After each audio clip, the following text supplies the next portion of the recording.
This is Courtney Force, driver of the Traxxas Ford Mustang Funny Car, and you're listening to Nitro Notes. Welcome to the CarQuest Auto Parts NHRA Nationals Finish Line edition of Nitro Notes, presented by the Performance Racing Network. I'm Brandon Mudd. The 2014 NHRA Mello Yello Series season has been pretty sweet for funny car driver Alexis DeJoria. At the Winter Nationals, the driver of the Patron Tequila Toyota became the first woman to drive a Nitro flopper into the sub-4 second zone, and Sunday in Phoenix she earned her first victory in the class. When she turned on the win light against former champ Robert Height, her Coletta teammates celebrated in proper fashion, given DeJoria's passion for heavy metal. I can't wait to see the videotape of all the Coletta teams in the mosh pit on the starting line. And I don't care what anybody says, that's badass. You know, when you have that kind of support from from the other teams on your team like that, I mean, we all root for each other.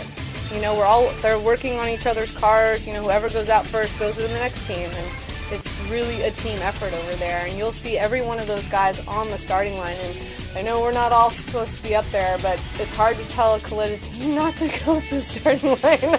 Nobody budges. Two former champions also found their way back to the winner's circle for the first time this year on Sunday, with Antron Johnson and Antron Brown taking the Wallies in the Pro Stock and Top Fuel classes, respectively. For AJ, the win represents another victory for the Johnson family, since it was at this race years ago when his father Roy suffered a heart attack.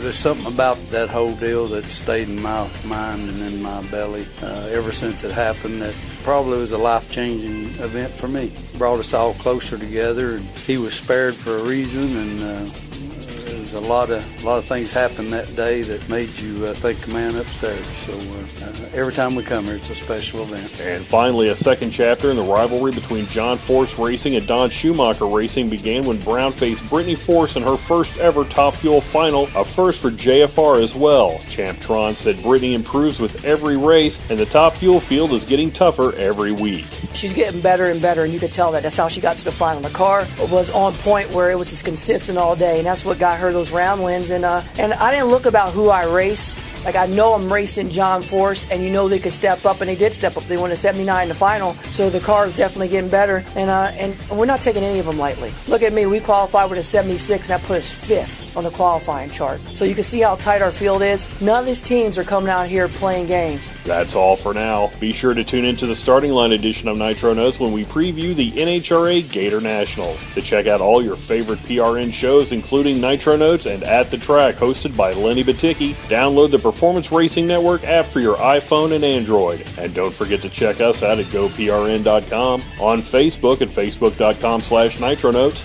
and at CompetitionPlus.com.